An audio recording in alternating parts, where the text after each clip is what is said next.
देखिए कल एग्जाम है मेरे प्यारे स्टूडेंट, कल ही एग्जाम है, ठीक है ना। योरे क्वेश्चन आने वाला है। देखो कह रहा है कि साइन स्क्वायर 29 अंश प्लस साइन स्क्वायर एक्स अंश का मान क्या होगा। और वेरी वेरी इंपॉर्टेंट 2023 में ये क्वेश्चन आने आया था और इस साल भी ये क्वेश्चन आएगा 2024 में। तो मेरे प्यारे स्टूडेंट इसको कैसे सॉल्व करोगे, तो एक मैं ट्रिक बताता हूँ, ध्यान से देखना।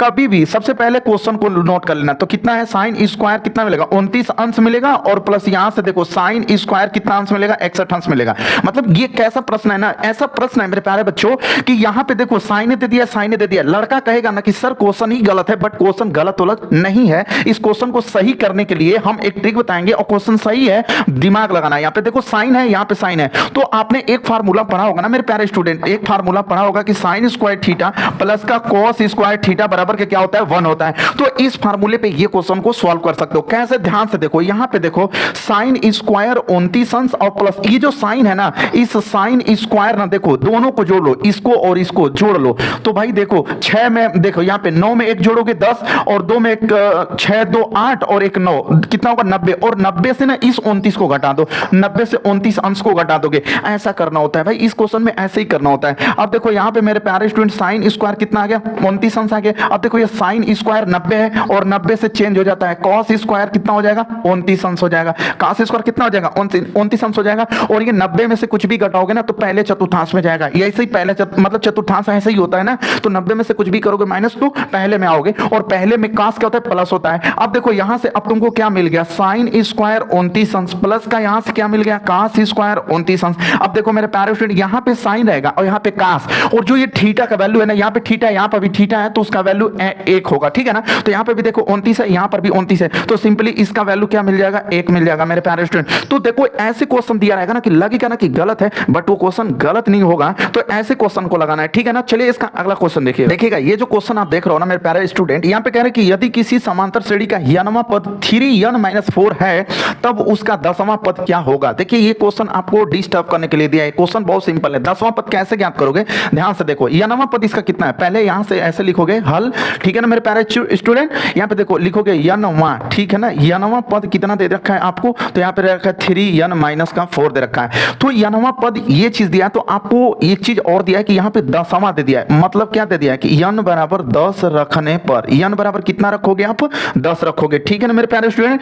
अब देखो यहां पे आपका दिया है यनवा, ठीक है ना। यनवा पद कितना दे रखा है भाई, तो 3n-4 दिया। तो अब यहीं पे जहां पे n रहेगा ना, वहां पे आप सिंपली क्या रखोगे, 10 रखोगे। तो यहां पे लिख दोगे 10वां, हो जाएगा ना 10वां पद। कैसे भाई, देखो यहां पे 3 और यहां पे देखो n के जगह पे क्या रखोगे, 10 रखोगे। तो यहां पे सिंपली 10 रख लिए और माइनस का 4। अब देखो मेरे प्यारे स्टूडेंट यहां पे 10 कितना हो जाएगा, 30 हो जाएगा ना। 10 में 3 का गुणा करोगे तो 30 और माइनस का क्या होगा 4। तो यहां पे 30 में से 4 घटा दोगे, ठीक है ना। तो 30 में से 4 घटाओगे तो सिंपली कितना मिलेगा, 26। तो आप कह सकते हो कि 10वां पद जो होगा ना मेरे प्यारे स्टूडेंट, 10वां पद होगा इस क्वेश्चन का, जो 10वां पद आएगा वो कितना आएगा, तो आपको 26 मिल जाएगा, ठीक है ना। कल के एग्जाम में एकदम फोड़ के आना है। चलो इसका अगला क्वेश्चन देखो। अगला क्वेश्चन चलिए यहाँ पे ये क्वेश्चन देखिएगा मेरे प्यारे बच्चों, ठीक है ना। यहाँ पे कह रहा है कि किसी समांतर श्रेणी का 17वां पद उसके 10वें पद से 7 अधिक है। यहाँ पे दिख नहीं रहा होगा तो अधिक लिखा है, ठीक है ना।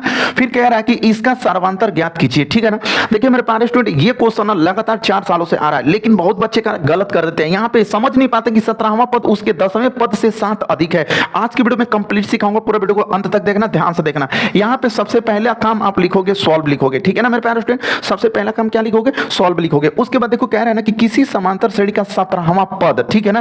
तो यहाँ पे लिख लोगे कि सबसे पहला काम देखो, इसमें तुमको ए का मान नहीं दिया है, डी का मान नहीं दिया है, मतलब पहला पद नहीं दिया है, सर्वांतर नहीं दिया है। तो यहाँ पे हम लोग क्या करेंगे कि सबसे पहला लिखेंगे काम की माना, ठीक है ना। यहाँ पे लिखोगे आपकी माना, ठीक है, समांतर श्रेणी का 100 आश्रय ऐसे लिख दोगे तो समांतर श्रेणी हो जाएगा। माना समांतर श्रेणी का, ठीक है ना, पहला पद ऐसे लिखो, पहला पद क्या ले लोगे भाई, स्मॉल ए ले लोगे, ठीक है ना। और फिर लिख लोगे यहाँ पे सार्वांतर, क्या लिखोगे, सार्वांतर लिखोगे। और सार्वांतर किसको बोलते हो भैया, डी को बोलते हो। अब वही सार्वांतरवा को ज्ञात करना है, ठीक है ना, वही सार्वांतरवा को क्या करना है, ज्ञात करना है। अब देखो यहाँ पे कह रहा है कि 17वां पद, सिंपल से लिख लो ऐसे 17वां पद, ठीक है ना।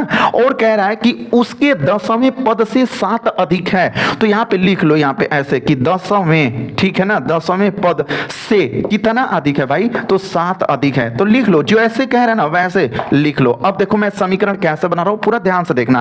कह रहा है 17वां पद उसके 10वें पद से 7 अधिक है, तो मेरे प्यारे स्टूडेंट इसको कैसे देखो, 17वां पद का एक फार्मूला हो जाएगा a plus 17 minus 1 into D. अब यहाँ पे 10वां पद कह रहा है ना, तो देखो क्या होगा a प्लस 10 माइनस 1 इंटू का d, लेकिन कह रहा है कि 7 अधिक है तो प्लस 7 कर देंगे। अगर कहता कि 7 गुना है तो यहाँ पे 7 का गुणा कर देते, कहता कि 7 कम है तो यहाँ पे 7 माइनस कर देते। समझ में आ रहा है ना। चलिए यहाँ पे देखिएगा, यहाँ पे a से ये a कट जाएगा मेरे प्यारे स्टूडेंट। क्यों कट जाएगा, क्योंकि देखो यहाँ पर प्लस में है, यहाँ पर भी प्लस में, इधर प्लस में बराबर कि इधर आता तो माइनस होता, सो कट ही जाएगा, ठीक है ना। अब देखो यहाँ पे 17 में से 1 घटाओगे तो 16d बचेगा, और यहाँ पे देखो यहाँ पे जो है कि 10 में से 1 घटाओगे तो 9d, और प्लस का क्या मिलेगा 7 मिल जाएगा। अब देखो 16d बराबर, यहाँ पे देखो इसको इधर ला दो, ठीक है ना मेरे प्यारे स्टूडेंट, 9d को इधर ला दो तो इधर प्लस में इधर आएगा तो 9 और d माइनस में हो जाएगा, 9d कहाँ पे हो जाएगा माइनस में हो जाएगा। उसके बाद आपको क्या बचेगा इधर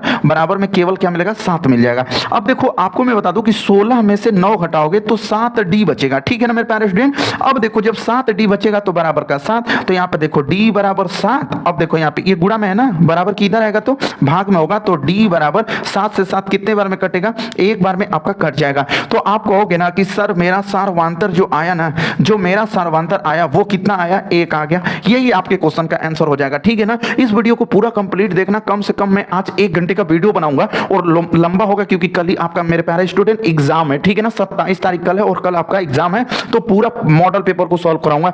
ध्यान से देख लो, यही मॉडल पेपर से मैं आपको पढ़ा रहा हूं, ठीक है ना, और पूरा मॉडल पेपर का क्वेश्चन को सॉल्व करा दूंगा मेरे प्यारे बच्चों। तो पूरा वीडियो को अंत तक देखिए। चलिए इसका अगला क्वेश्चन मैं बता रहा हूं। यहाँ पे देखिए ये जो क्वेश्चन आप देख रहे हो ना मेरे प्यारे स्टूडेंट, कह रहा है कि दो संख्याओं का अंतर 26 है, ठीक है ना। ये कक्षा 10 में 10 बार आया है, ठीक है। एक संख्या दूसरी संख्या की 3 गुनी, यहाँ पे गुनी है, आपको समझ में नहीं आ रहा होगा, थोड़ा सा लाइट चमक रही है इसीलिए ऐसा हो रहा है, इसको सही कर दूंगा बाद में। यहाँ पे 3 गुनी है, कह रहा है कि दो संख्याएं ज्ञात कीजिए, मतलब ना कि इसका संख्या ज्ञात करना है, ठीक है ना। तो सबसे पहला काम, ऐसे क्वेश्चन को जब देखना मेरे प्यारे बच्चों, तो आप क्या करना कि हल लिखना और उसके बाद पहली संख्या और दूसरी संख्या मान लेना, ठीक है ना। क्या करोगे कि यहाँ पे लिखोगे कि माना, ऐसे कि माना, और लिख लेना ऐसे कि पहली संख्या, माना पहली संख्या बराबर क्या मानोगे, x मानोगे। उसके बाद लिख लेना क्या, दूसरी संख्या, ठीक है ना मेरे प्यारे स्टूडेंट। लिखना क्या, दूसरी संख्या बराबर क्या मान लोगे, y मान लोगे। अब यहाँ पे पहली शर्त में कह रहा है, यहाँ पे प्यार से लिखोगे ऐसे, पहली शर्त से क्या लिखोगे मेरे प्यारे बच्चों, पहली शर्त से, ठीक है ना। क्या लिखोगे,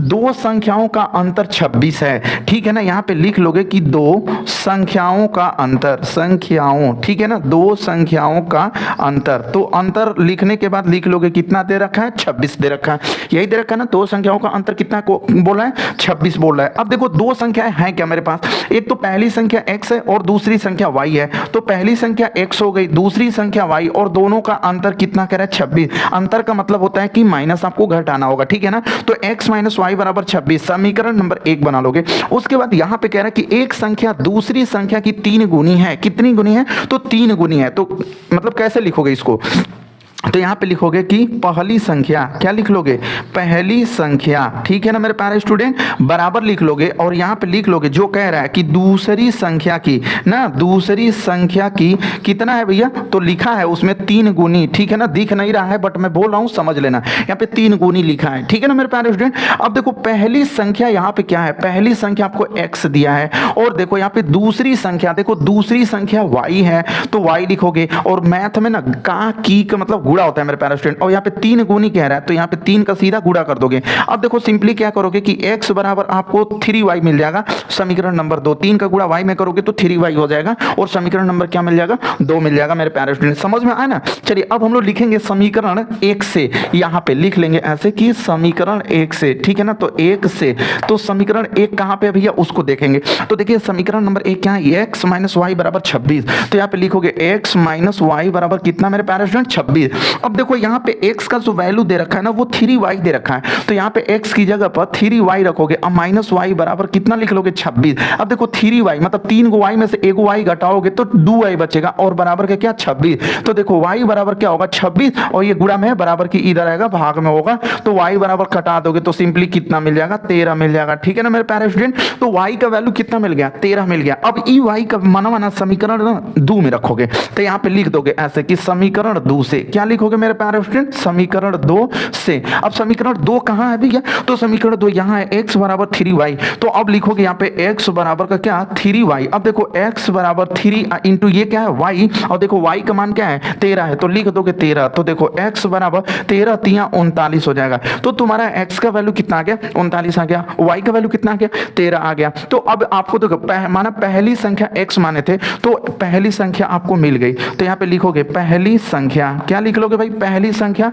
39 लिख लोगे। अब यहाँ पे देखो दूसरी संख्या क्या माने थे, y माने थे ना, तो दूसरी संख्या यहाँ पे क्या लिख लोगे, दूसरी, ठीक है ना, दूसरी संख्या। और दूसरी संख्या क्या है भैया, तो आपका 13 है, तो यहाँ पे लिख लोगे 13। अब ये आपके क्वेश्चन का क्या हो जाएगा, फाइनली आंसर हो जाएगा मेरे प्यारे स्टूडेंट। समझ में आ रहा है ना। तो चलिए इसका अगला क्वेश्चन देखिएगा। यहाँ पे देखिए ये क्वेश्चन कह रहा है ना मेरे प्यारे स्टूडेंट 5वां नंबर की, यदि समीकरण x square plus kx minus 6 बराबर 0 का एक मूल -2 हो तो k का मान ज्ञात कीजिए। ठीक है ना, एक मूल -2 दे रखा है, तो पूछ रहा है ना कि k का मान क्या होगा, उसी को ज्ञात करना है। ध्यान से देखिएगा, सबसे पहला काम यहाँ पे लिखोगे आप हल। ठीक है ना, एकदम आसान क्वेश्चन है। देखो कह रहा है समीकरण को पहले लिख लो, यहाँ पे लिखोगे समीकरण। ठीक है ना मेरे प्यारे स्टूडेंट, समीकरण क्या दिया है, एक्स स्क्वायर प्लस का kx और माइनस का 6 बराबर 0 दे दिया है, यही दिया है ना, x square plus kx minus 6 बराबर 0। ठीक है ना, अब क्या करना है कि यहाँ पे दे रखा है का एक मूल -2 है, मतलब यहाँ पे एक मूल लिख लोगे, एक मूल माइनस का कितना है 2 है, मतलब कि x बराबर 2 रखने पर, x बराबर क्या रखोगे 2 रखोगे। ठीक है ना मेरे प्यारे स्टूडेंट, समझ में आ रहा है ना। चलिए यहाँ पे लिख लेते हैं एक्स स्क्वायर प्लस का kx माइनस का 6 बराबर का 0। ठीक है ना, अब आपको क्या करना है कि जहां x रहेगा वहां 2 रखना है। तो यहाँ पे एक्स स्क्वायर है, तो यहाँ पे अब सिंपली अब हमको क्या रखना है मेरे प्यारे बच्चों, 2 रखना है। तो यहाँ पे लिखोगे 2 और 2 का स्क्वायर प्लस यहाँ पे देखो k गुणते, यहाँ पे फिर क्या रखोगे 2 रखोगे, माइनस, यहाँ पे माइनस का 2 है ना, देख रहे हो ना कि कह रहा है कि एक मूल माइनस का 2 है ना, तो हम लोगों को यहाँ पे क्या रखना होगा, माइनस का 2 का स्क्वायर प्लस k इतना माइनस है इक्वल टू में क्या करना होगा 0 कर लेना होगा। अब देखो माइनस में माइनस का 2 बार करोगे तो प्लस हो जाएगा, और 2 में 2 का गुणा 2 बार करोगे ना, 2 में 2 का 2 बार गुणा करोगे तो कितना हो जाएगा 4 हो जाएगा।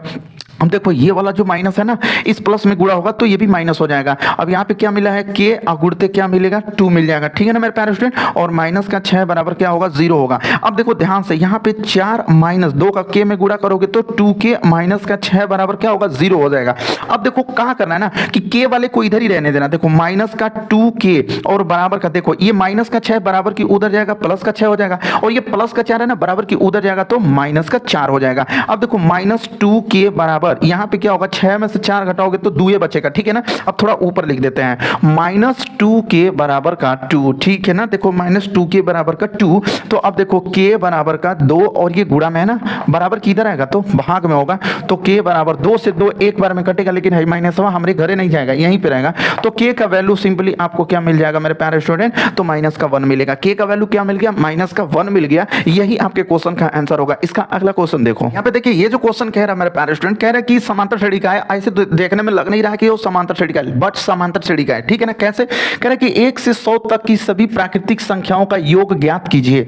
ठीक है ना, इसमें कह रहा है कि इस प्रश्न में कि योग ज्ञात करना है। क्या ज्ञात करना है, योग ज्ञात करना है। कैसे योग ज्ञात करोगे ना, पूरा मैं वीडियो में बताऊंगा, लेकिन उसके लिए आपको पूरा वीडियो अंत तक देखना पड़ेगा मेरे प्यारे स्टूडेंट। थोड़ा वीडियो लंबा होगा क्योंकि कल एग्जाम है, पूरा क्वेश्चन नहीं सॉल्व कराया जाएगा तो आप फेल भी हो जाओगे। ठीक है ना, यहाँ पे देखो 1 से 100 तक, तो जैसे देखो 1 2 3 4 5 ऐसे भुकाते हुए कहां तक लिख दोगे 100 तक, क्योंकि 100 तक की ही बात कर रहा है। ठीक है ना, अब इसमें देखो समांतर श्रेणी का है तो पहला पद क्या होगा, यहाँ पे पहला पद आपका मिल जाएगा 1। ठीक है ना, उसके बाद पहला पद के बाद होता है सार्वंतर, तो यहाँ पे हम लोग सार्वंतर निकालेंगे। सार्वंतर क्या होगा भैया, ध्यान से देखिएगा, सार्वंतर d होता है, और सार्वंतर d क्या कहता है सूत्र में कि दूसरा पद क्या बोलता है, दूसरा पद माइनस का पहला पद, पहला पद। ठीक है ना, दूसरा पद में से हम पहले पद को घटाएंगे तो सार्वंतर d का वैल्यू मिल जाएगा। तो यहाँ पे देखिए दूसरा पद क्या है, 2 है ना, देखिए ये पहला पद, यहाँ पे लिख लो इसको भी।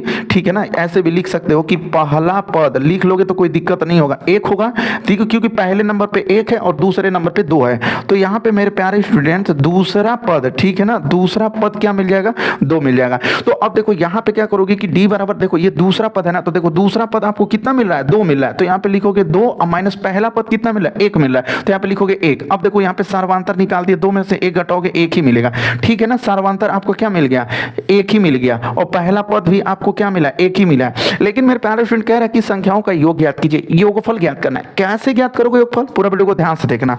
तो एक फार्मूला होता है यस यन बराबर यन बटे का 2 कोष्टक में 2a प्लस यन माइनस 1 इंटू डी, ये होता है योगफल का फार्मूला। तो अब हम लोग क्या करेंगे, यहाँ पे यन की संख्या देखो, अब यहाँ पे कह रहा है कैसे यन का मतलब कैसे मालूम करोगे कि यन का वैल्यू कौन सा होगा, ये सबसे मैटर करता है कि कैसे पता चलेगा कि यन का वैल्यू क्या होगा। ध्यान से देखिएगा, तो कह रहे हैं कि 1 से 100 तक कितनी संख्याओं के बारे में बात कर रहे हैं, 100 संख्याओं के बारे में बात कर रहा है। तो यहाँ पे हम लोग एक चीज और भी लिख लेंगे कि जो इसमें यन का वैल्यू होगा वो कितना होगा मेरे प्यारे बच्चों, 100 हो जाएगा। क्यों, क्योंकि यहाँ पे 100 तक की संख्याओं की बात कर रहा है, ठीक है ना। तो अब हम लोग क्या करेंगे कि यहाँ पे लिख सकते हैं ऐसे यस 100, ठीक है ना, क्योंकि यहाँ पे देखो यन का वैल्यू क्या रखोगे, 100 रखोगे।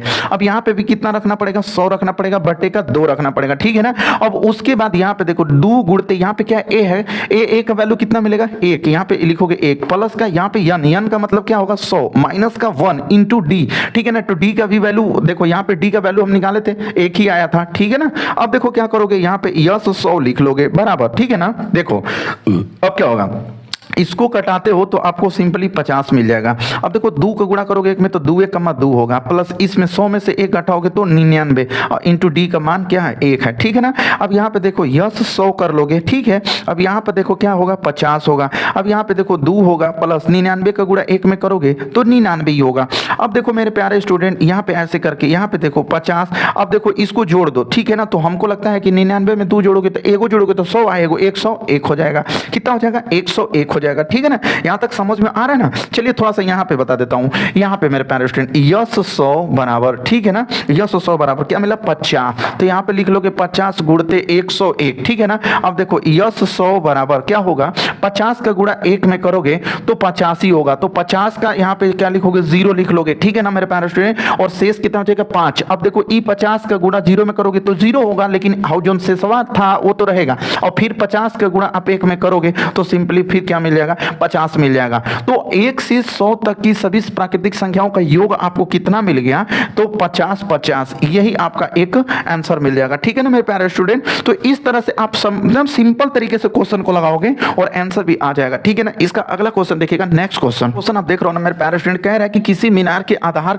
से एक ही सरल रेखा में स्मॉल ए और स्मॉल बी दूरी पर शिखर, ठीक है ना, स्थित दूरी पर स्थित 2 बिंदुओं ए और बी से देखने पर, ठीक है ना, मीनार के शिखर का उन्नयन कोण, ठीक है ना, एक दूसरे के कोटि पूरक है। सिद्ध कीजिए कि मीनार की ऊंचाई करड़ी में ए बी है यदि स्मॉल ए बराबर 18 मीटर और स्मॉल बी बराबर 32 मीटर हो तो मीनार की ऊंचाई ज्ञात कीजिए, ठीक है ना मेरे प्यारे स्टूडेंट। देखिए ये जो क्वेश्चन आप देख रहे हो ना, बहुत ही खतरनाक क्वेश्चन है और बहुत बार एग्जाम में ये पूछ दिया है, लेकिन बच्चे क्या करते हैं ना कि गलत करते हैं। तो थोड़ा ध्यान से देखना मेरे प्यारे दोस्त, ठीक है ना। ध्यान से नहीं देखोगे तो बिल्कुल सब कुछ गलत कर दोगे और कुछ फायदा नहीं मिलेगा। यहां पे देखो मैं आपको सिखाता हूं, सबसे पहला काम लिखोगे आप क्वेश्चन में हल, ठीक है ना। और कह रहे हैं कि किसी मीनार के आधार से, तो मेरे प्यारे स्टूडेंट सबसे पहला काम कि एक आप क्या बना लोगे, मीनार बनाओगे। सबसे पहला काम क्या बनाओगे, मीनार। और ये आधार है, ये हम लोगों का क्या है, आधार है। अब यहां पे कह रहा है कि किसी मीनार के आधार से एक ही सरल रेखा में स्मॉल ए और स्मॉल बी, ठीक है ना। तो यहां से देखो बाबू उन्नयन कोण ऐसे कर लोगे और एक का उन्नयन कोण यहां से कर लोगे, ठीक है ना। समझ में आ रहा है ना, मैं हाथ से बना रहा हूं, पेंसिल से नहीं बना रहा हूं, थोड़ा सा गलत भी बन सकता है, टेढ़ा टाड़ी जिसको बोलते हो, ठीक है ना। यहां पे देखिए अब मैं आपको एक चीज बताने वाला हूं, वो ध्यान से नहीं सुनोगे तो बिल्कुल गलत करोगे। यहां पे देखो कह रहा है कि एक दूसरे के कोटि पूरक है। जब भी मेरे प्यारे स्टूडेंट अगर क्वेश्चन में कोटि पूरक का नाम ले लेना, कोटि पूरक का नाम ले ले, तो एक कोणवा को अगर तुम थीटा मानोगे तो दूसरा का कोणवा हो जाएगा 90 अंश माइनस थीटा, ठीक है ना। एक कोण को अगर 90 मानोगे तो दूसरा का क्या हो जाएगा 90 माइनस थीटा, या फिर इसी को अगर 90 माइनस थीटा मानोगे तो इसको मतलब थीटा मानना पड़ेगा। आई होप कि समझ में आ गया होगा। यहां पे कह रहा है कि एक ही सरल रेखा में स्मॉल ए और स्मॉल बी, तो अब देखो यहां से मान लो कि तुम्हारा ये ए है और ये बी है और ये सी है, ठीक है ना, और मान लो कि ये डी है। तो यहां से लेके यहां तक स्मॉल ए दूरी होगा, ठीक है ना, यहां से लेके यहां तक स्मॉल ए, और यहां से लेकर, ठीक है ना, यहां तक की मैं बात कर रहा हूं मेरे प्यारे बच्चों, यहां से लेके यहां तक का पूरा बी दूरी होगा, ठीक है ना। अब ऐसा नहीं है कि ये वाला बी होगा और ये वाला ए होगा। क्यों ऐसा नहीं होगा, क्योंकि क्वेश्चन में कह रहा है ना कि कोटि पूरक है, एक दूसरे के कोटि पूरक है। और जब भी कोटि पूरक वाला मैटर देता है ना मेरे प्यारे बच्चों, तो आपको यहां से लेके एक दूरी लेनी पड़ती है और यहां से लेके यहां तक आपकी दूसरी दूरी लेनी पड़ती है। समझ में आया ना? चलिए अब मैं आपको बता रहा हूं, कह रहा है ना कि सिद्ध कीजिए कि मीनार की ऊंचाई करड़ी में ए बी होगा। प्यार से सिद्ध करवाऊंगा, लेकिन पूरा वीडियो को अंत तक आप देखते हो तब, ठीक है ना? चलिए ध्यान से देखिएगा। यहां पे आपको क्या करना है कि समकोण त्रिभुज पहले ए बी डी को लेना है। क्या लेना है? ए बी डी को लेना है, ठीक है ना? तो यहां पे ले लो, लिख लो ऐसे कि समकोण, ठीक है ना, समकोण त्रिभुज ए बी डी में, ठीक है। हम लोग ए बी डी में देखिए, यहां पे मीनार की ऊंचाई हम मान लेते हैं कि यच है, ठीक है ना। मीनार की ऊंचाई हम लोग मान लेंगे कि क्या है मेरे प्यारे बच्चों? यच है। तो अब देखिए हम लोग देखिए ये पे लंब होगा और ये आधार, तो tan में आएगा। तो हम सिंपली क्या ले लेंगे? यहाँ पे tan थीटा ले लेंगे। तो tan थीटा बराबर क्या होता है, पहले उसको लिखोगे। तो लंब बटे का क्या होता है? आधार होता है, ठीक है ना मेरे प्यारे स्टूडेंट। tan थीटा बराबर क्या होता है? लंब बटे आधार होता है। तो देखो लंब का वैल्यू यहाँ पे यच ले लोगे, ठीक है ना। यहाँ पे देखो tan, यहाँ पे देखो थीटा है ना, तो तुम कौन सा वाला त्रिभुज लिए हो? ये वाला। तो इसमें थीटा की जगह पे देखो कितना है? 90 माइनस थीटा है। तो तुम यहाँ पे क्या लिखोगे? यहाँ पे लिख लोगे 90 अंश माइनस का थीटा बराबर लंब की जगह पे क्या लिखोगे? तो देखो लंब की जगह पे h लिखोगे। तो यहाँ पे सिंपली क्या लिख लोगे भैया? h लिखोगे। आधार की जगह पे क्या लिखोगे? तो देखो सिंपली आधार का वैल्यू क्या है? स्मॉल a है, ठीक है ना। तो यहाँ पे हम लोग स्मॉल क्या लिख लेंगे? a लिख लेंगे, ठीक है। समझ में आ रहा है ना? चलिए अब मैं आपको बताता हूँ। देखो tan 90 से ये बदल जाएगा, tan 90 से मेरे प्यारे स्टूडेंट बदल के cot हो जाएगा। और यहाँ पे थीटा और यहाँ पे यच है, रहने दो, ए है, रहने दो। और इसको इक्वेशन नंबर 1 कर लेंगे, समीकरण नंबर 1 बना लेंगे, ठीक है ना मेरे प्यारे स्टूडेंट। चलिए ध्यान से देखिएगा, अब क्या करेंगे, थोड़ा सा ध्यान से देखिएगा। यहाँ पे अब हम लोग लेंगे क्या कि समकोण त्रिभुज ए बी और सी ले लेंगे। तो यहाँ पे मैं बता देता हूँ, यहीं पे नीचे से बता देता हूँ, ले लेते हैं कि समकोण, ठीक है ना, समकोण त्रिभुज ए बी सी में, ठीक है ना मेरे प्यारे स्टूडेंट। समकोण त्रिभुज ए बी सी में अब हम फिर लेंगे लंब बटे आधार, मतलब tan थीटा ले लेंगे। क्या ले लेंगे? tan theta. तो यहाँ पे लिखेंगे tan थीटा बराबर का होता है फार्मूला, सूत्र होता है लंब बटे का आधार होता है। 27 फरवरी को एकदम रगड़ के लगाओगे ना, तब जाके इतना देखना पड़ता है भाई आपको, ठीक है ना। यहाँ पे देखो tan थीटा है ना, ये थीटा। तो इसमें भी देखो इसका भी कोण क्या है? थीटा ही है ना। इसका भी कोण क्या है? थीटा ही है। तो यहाँ पे लिख लोगे थीटा बराबर, ये देखो लंब है ना मेरे प्यारे स्टूडेंट। तो लंब का वैल्यू देखो यहाँ पे क्या है? h है। लंब का वैल्यू क्या है? h है, ठीक है ना।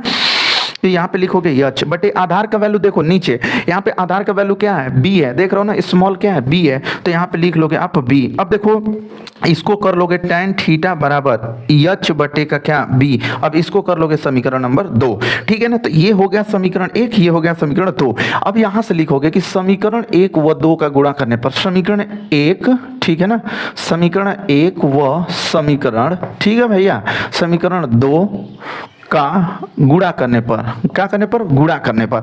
तो अब देखो मेरे प्यारे बच्चों, समीकरण 1 इधर क्या है? समीकरण 1 में इधर क्या है? cot थीटा है। तो लिख लोगे यहाँ पे cot थीटा इंटू समीकरण 2 का इधर का क्या है? हाई समीकरण 2 है, समझ में आ रहा है ना। इधर क्या है? tan थीटा है। तो यहाँ पे आप लिख लोगे सिंपली क्या? tan थीटा बराबर, ठीक है ना। अब समीकरण 1 में बराबर की अगला क्या चीज है? h बटे a है। तो यहाँ पे लिखोगे h बटे a आ गुणते समीकरण 2 में क्या है? h बटे b है। तो यहाँ पे लिखोगे h बटे का b। अब देखो यहाँ से tan थीटा और cot थीटा हो गया। तो हाई जो cot थीटा है, चलो इसको वैसे ही रहने तो cot थीटा। अब देखो ये जो tan थीटा है ना, tan थीटा का उल्टा होता है 1 बटे का cot थीटा बराबर h में h का गुणा करोगे तो h स्क्वायर होगा, a में b का गुणा करोगे तो क्या होगा? ab होगा। अब देखो यहाँ cot थीटा से cot थीटा कट जाता है, ठीक है ना मेरे प्यारे बच्चों। तो 1 बराबर यहाँ पे क्या मिलेगा? h स्क्वायर बटे का क्या? ab। अब देखो इसके नीचे कुछ नहीं है, तो एक लिख लो और इसका गुणा इसमें कर दो, इसका गुणा इसमें कर दो। तो h स्क्वायर का गुणा 1 में करोगे तो क्या होगा? h square. और 1 का गुणा ab में करोगे तो क्या मिलेगा? ab मिलेगा। अब ये जो स्क्वायर है ना, बराबर की उस साइड भेज दोगे तो देखो क्या मिलेगा? अंडर रूट मिल जाएगा। और अंडर रूट में क्या हो जाएगा? ab हो जाएगा। तो जो चीज तो सिद्ध करने वाला था ना, देखो आ ही गया। ऊंचाई क्या? h, मतलब ऊंचाई h बराबर करने में ab मतलब आ गया ना। देखो ऊंचाई आ गया आपका, क्या आ गया मेरे प्यारे बच्चों? ऊंचाई आ गया। ऊंचाई h बराबर क्या आ गया? करड़ी में क्या आ गया? ए बी आ गया। यहां तक तो पहला काम हो गया, यहां तक आपका सिंपली पहला काम हो गया। और जो भी चीज अगर आपको नहीं समझ में आता है ना, तो दोबारा पीछे से करके वीडियो को एक बार और देख लिया करो मेरे प्यारे स्टूडेंट। और उससे भी अगर नहीं आता है तो नीचे सीधा कमेंट कर दो कि सर एक बार और इस क्वेश्चन को बताइए, मैं दोबारा उस क्वेश्चन को बताऊंगा, ठीक है ना। चलिए आगे एक चीज और यहाँ पे कह रहा है, यहां से यहां से थोड़ा ध्यान दीजिएगा कि a बराबर 18 और यहां से b बराबर, देखो b बराबर 32 दे रखा है। b बराबर कितना दे रखा है? 32 दे रखा है मेरे प्यारे स्टूडेंट। अब कह रहा है ना कि a बराबर 18 और b बराबर 32, तो मीनार की ऊंचाई ज्ञात कीजिए। कुछ नहीं, जो h बराबर आपका करड़ी में क्या आया है? a b आया है ना, बस उसी h बराबर, देखो करड़ी में जो a b है, a का जगह पे कितना रख दोगे? 18 और b के जगह पे कितना रख दोगे? 32 रख दोगे। यहां तक कर लिए तुम? यहां तक कर लिए ना। अब देखो यहां से मैं बता रहा हूं, क्योंकि यहां पे लिखूंगा तो इस बेचारे को डिस्टर्ब करेगा। तो h बराबर, अब देखिए यहां से ये 18 है ना मेरे प्यारे स्टूडेंट, 18 का गुणनखंड कर दो। 18 का गुणनखंड करने आता होगा? नहीं आता होगा तो देख लो कैसे करेंगे। यहां पे लिख लेते हैं 18 और उसका गुणनखंड कर देंगे।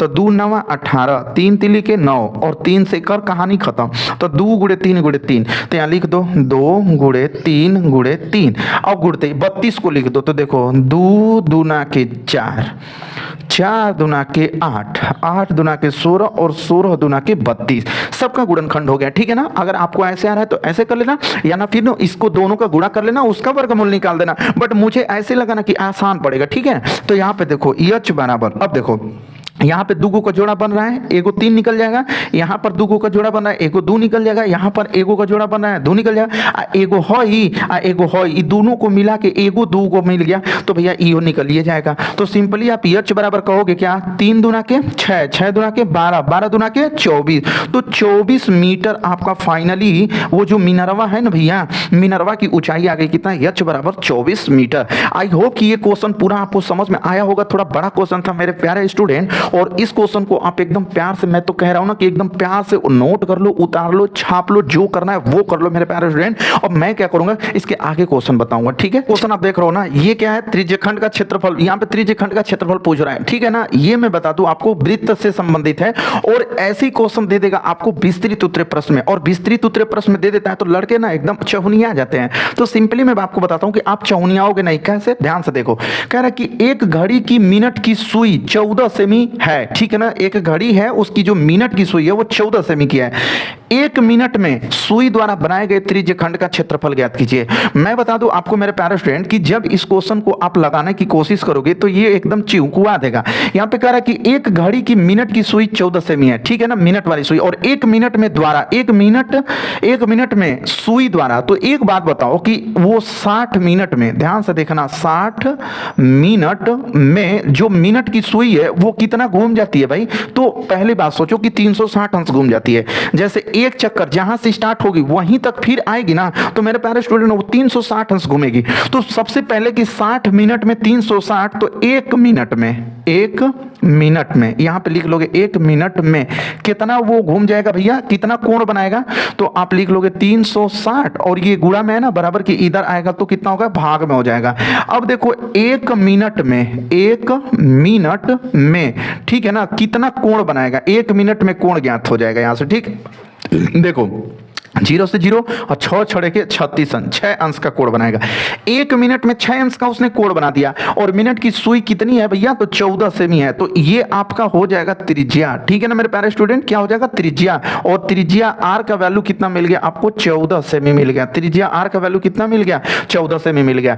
अब आप ज्ञात कर सकते हो त्रिज्यखंड का क्षेत्रफल। सिंपल बात है, त्रिज्यखंड। ठीक है ना, त्रिज्यखंड का क्षेत्रफल। तो क्या होता है? फार्मूला होता है, देखो, थीटा बटे 360 अंश गुणते पाई आर स्क्वायर। ठीक है ना मेरे प्यारे स्टूडेंट, यही होता है त्रिज्यखंड का क्षेत्रफल, थीटा बटे 360 गुणे पाई आर स्क्वायर। ठीक है ना। इसी फार्मूले पे काम करेंगे हम लोग। देखो यार, थीटा का वैल्यू यहाँ पे 1 मिनट में कोण, तो कोण का मतलब थीटावे होता है। तो कितना? 6 अंश बटे का 360, और गुणते पाई का मतलब पाई में रहने दो, और आर का मतलब देखो त्रिज्या आर का वैल्यू कितना है? 14। तो 14 में 14 का 2 बार कर लो।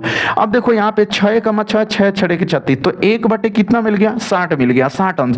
और गुणते यहाँ पे पाई, पाई का मान रख दो 22 बटे 7। ठीक है ना। यहाँ पे पाई का मान रख दो भैया 22 बटे 7, और गुणते 14 को 2 बार लिख दो, 14 गुणते 14। समझ में आ रहा है ना? चलिए यहाँ पे देखिएगा, अब देखिए 7 दूना के 14, अब ऊपर में क्या मिला 22 मिल गया, और यहाँ पर 2 मिल गया, और यहाँ पे फिर 14 मिल गया, और बट्टे का अभी नीचे क्या है 60 है। ठीक है ना मेरे प्यारे स्टूडेंट। अब देखो यहाँ पे कि यहाँ पे देखो 22 दूना के 44, ठीक है ना, 22 में 2 का गुणा करोगे तो है 22 दूना 44 होगा, गुणते अभी क्या मिलेगा 14, और बट्टे का क्या 60 मिल जाएगा। अब देखो मेरे प्यारे स्टूडेंट 44 में 14 का गुणा करोगे तो देखो 4 चौक को क्या होगा 16 हो जाएगा। ठीक है ना, 4 चौक को 16, 16 को क्या होगा 1, फिर 4 चौक को 16, 1 17, 1 चौक को 4, 1 चौक को 4, तो ये क्या होगा 6, 7 4 11 को 1, 5 1 6, तो कितना आ गया यहाँ पे 616 आ गया, 616। ठीक है ना, ऐसे लिखना है 616। ठीक है 616, और बट्टे का क्या होगा 60। अब इसमें हम लोग किससे भाग करेंगे 60 से भाग कर देंगे, तो जब 60 से भाग करोगे तो हमको लगता है 1 बार जाएगा, तो यहाँ पे क्या मिल गया 60 मिल गया। अब ये कट गया 1 बचेगा, मतलब 1 बचेगा ना, फिर यहाँ पे उतार लोगे, उसके बाद भाग नहीं जाएगा, 0 बढ़ाओगे तो यहाँ पे फिर हो गया 160। ठीक है ना, अब कितने बार जाएगा 4 छक्के 24, नहीं 3 छक 18, 2 तो 120, 2 बार जाएगा। ठीक है ना, यहाँ पे 10 वालों लगा लोगे और 2 बार में जाएगा, तो 2 का गुणा करोगे तो 120 आएगा। ठीक है ना, तो यहाँ पे घटा लो 0, 4 मान लेगा और यहाँ पे कट जाएगा, फिर 10 वालों लगा हुआ है 0 बढ़ा लोगे। ठीक है ना, तो समथिंग इतना ही जाएगा, आपको इससे कटा दोगे तो कितना आएगा 10.2 मीटर, सेमी में है ना, सेमी में यहाँ पे सेमी, तो इतना सेमी स्क्वायर मिल जाएगा आपको मेरे प्यारे स्टूडेंट। ये आपके क्वेश्चन का क्या हो जाएगा सिंपली से आंसर हो जाएगा। गुणा भाग आप भी कर सकते हो, कोई जरूरत नहीं कि मैं जो कटाऊंगा वही सही होगा, आप भी गुणा कर लेना, जो आएगा आंसर वही सही होगा। ठीक है ना, तो इसका अगला क्वेश्चन देखिए। अब देखिए ये जो क्वेश्चन आप देख रहे हो ना मेरे प्यारे स्टूडेंट, कह रहा है कि यदि 5, 10, 15, 8, 20, 35 और 40 का समांतर माध्य 21 हो तो small R sorry capital R का मान क्या होगा। ठीक है ना, ये आपसे एकदम इतना आसान क्वेश्चन दे दिया ना कि मैं आपको क्या बताऊं यार, मैं कुछ बता नहीं सकता हूं कि कितना आसान ये क्वेश्चन है मेरे प्यारे स्टूडेंट हो।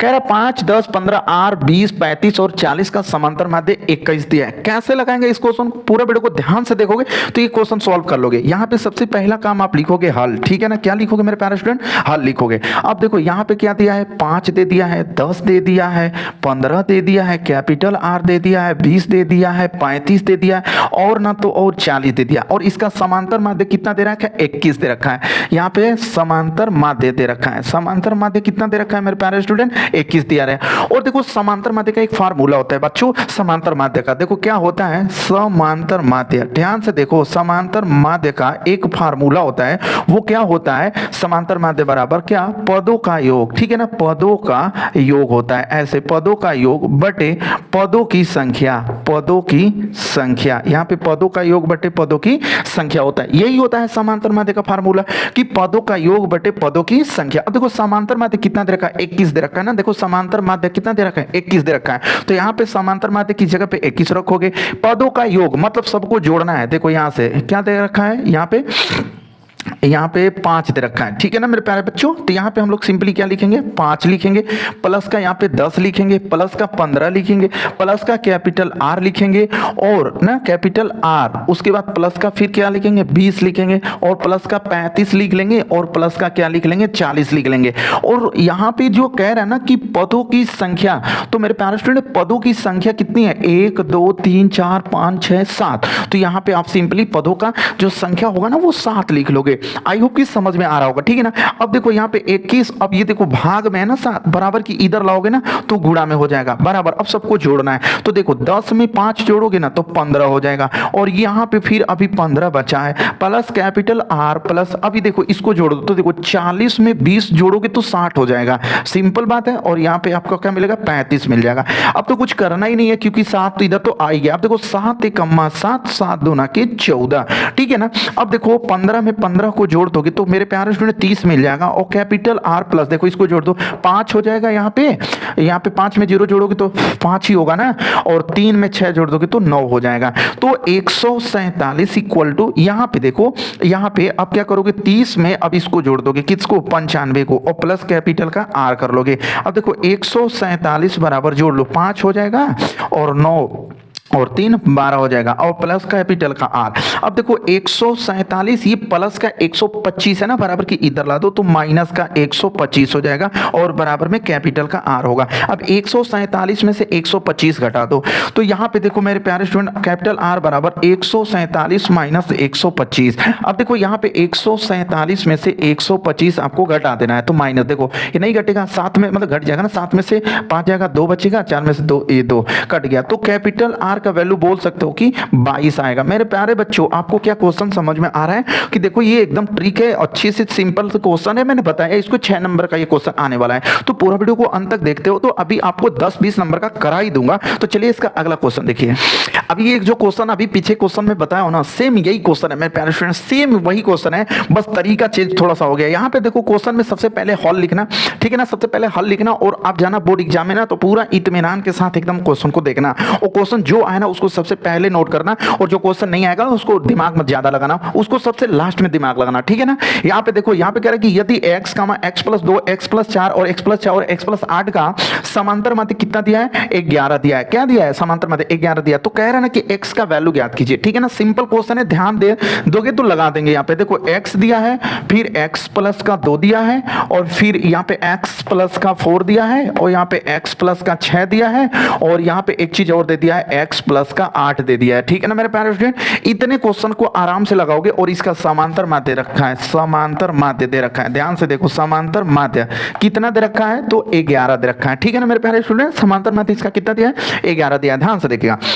अब देखो फार्मूला क्या होता है, समांतर, ठीक है ना, समांतर माध्य का, समांतर माध्य का फार्मूला क्या होता है मेरे प्यारे बच्चों कि पदों का योग, पदों का योग यही होता है ना, पदों का योग बटे की पदों की संख्या, पदों की संख्या, पदों का योग बटे पदों की संख्या, ठीक है ना। उसके बाद ध्यान से देखो समांतर माध्य उसमें कितना दे रखा है, क्वेश्चन में 11 दे रखा है, कितना दे रखा है 11, तो ऐसे 11 कर लोगे। पदों का योग, देखो पदों का योग सबको जोड़ना पड़ेगा भाई, यहाँ पे देखो x प्लस इसको जोड़ेंगे हम लोग, ठीक है ना, x प्लस का 2, ठीक है ना, प्लस का, ठीक है, इसको जोड़ेंगे, x प्लस का 4 जोड़ लेंगे, फिर यहाँ पे प्लस का जोड़ेंगे x प्लस का 6, और प्लस का यहाँ पे जोड़ेंगे x प्लस का 8 जोड़ लेंगे, ठीक है ना। ये सबको पदों का योग हो गया। अब सिंपल बात है कि पदों की संख्या, तो देखो 1 2 3 4 5, तो नीचे क्या लिखोगे, 5 लिखोगे। यहां तक समझ में आ रहा है ना यार, नहीं समझ में आ रहा नीचे कमेंट करना, मैं फिर दोबारा बता दूंगा। यहाँ पे देखो 11 और ये भाग में ना बराबर की इधर आएगा ना तो सिंपल बात है गुणा में हो जाएगा बराबर। यहाँ पे देखो x प्लस, देखो ये x प्लस का 2 हो जाएगा, प्लस ये वाला क्या होगा x प्लस का 4, कोष्टक हटा रहा हूँ बस, ठीक है ना। यहाँ पे देखो x प्लस का 6 और यहाँ पे x प्लस का 8। उसके बाद नीचे देखो मेरे प्यारे बच्चों, यहाँ पे क्या हो जाएगा, सिंपल कुछ नहीं होगा यार, ये तो 5 इधर आ ही गया है ना, तो नीचे कुछ होगा थोड़ी नहीं, मैंने ये बात गलत बोल दिया भाई, नीचे कुछ होगा ही नहीं, ठीक है ना। अब देखो सिंपल 11 5 क्या हो जाएगा, 55 हो जाएगा। गुणा तो जानते ही हो, गुणा नहीं जानते हो तो अब हम तुमको गुणा थोड़े नहीं सिखाएंगे। यहाँ पे देखो एगो x दुगो x, एगो एगो दुगो x जोड़ना है भाई, एगो x दुगो x, 3 गो x, 4 गो x, 5 गो x, सिंपली कितना हो जाएगा भाई 5 गो x, सिंपल जोड़ना है ना भाई 5x। अब देखो क्या मिला, यहाँ पे देखो 2 में 4 जोड़ोगे 6, 6 में 6 जोड़ोगे 12 और 12 में 8 जोड़ दोगे तो तुमको 20 मिल जाएगा। समझ में आया ना। चलो यहाँ पे देखो 55 और ये प्लस का 20 है मेरे लल्ला, ठीक है ना, बराबर की इधर आएगा ना तो माइनस का 20 हो जाएगा और बराबर यहाँ पे क्या मिलेगा 5x मिलेगा। 55 में से 20 घटा दो, देखो 55 में से 20 घटा दो, यहाँ पे कितना मिलेगा 5 और यहाँ पे कितना मिलेगा 5 में से 2 3, 35 मिल जाएगा यार। तो यहाँ पे सिंपली क्या मिल गया 35 बराबर का क्या मिल गया 5x मिल गया। अब देखो इसी बात को थोड़ा इधर मैं लिखता हूँ, देखो 5x बराबर कितना मिल गया 35 मिला ना, 5x बराबर क्या मिल गया 35। तो यहाँ पे देखो x बराबर क्या होगा 35 और ये गुणा में ना बराबर की इधर आएगा भाग में होगा, तो x बराबर 5 7 35। तो मेरे प्यारे लल्ला x का वैल्यू कितना आ गया 7 आ गया। देख रहे हो ना कैसे मैंने बताया, x का वैल्यू कितना आ गया 7 आ गया, ठीक है ना। इसी तरह से और भी वीडियो पाने के लिए चैनल पे पहली बार आए हो तो चैनल को सब्सक्राइब करके बेल आइकन प्रेस कर लेना, ठीक है ना। अभी इसके आगे मैं कल नहीं आज ही अभी बहुत सारी वीडियो दूंगा, तो चैनल को जल्दी से सब्सक्राइब करके बेल आइकन प्रेस कर लो। और मैं अभी शाम को कम से कम 20-50 क्वेश्चन और लेके आऊंगा, ठीक है।